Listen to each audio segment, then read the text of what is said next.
Hi, this is Jim Wyckoff with your weekly CropSite.com grain outlook.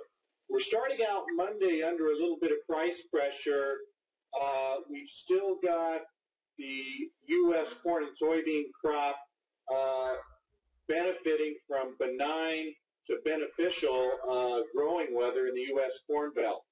We've seen moderating temperatures. We've seen the corn crop get through most of its pollination, its critical pollination phase, without threatening temperatures. So that's been a bearish wait.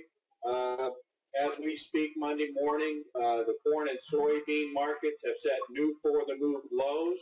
So the bears are in technical command. The path of least resistance for corn, soybean, and wheat prices is going to remain sideways to lower until we get some kind of a fundamental or technical boost or indicator to suggest otherwise.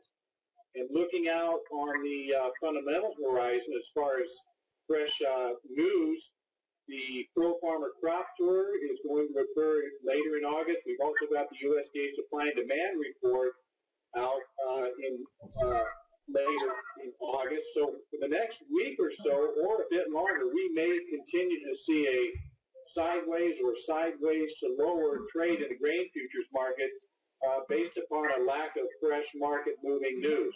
So that's it for this week. Can't wait till next week. This is Jim Wyckoff. Thank you.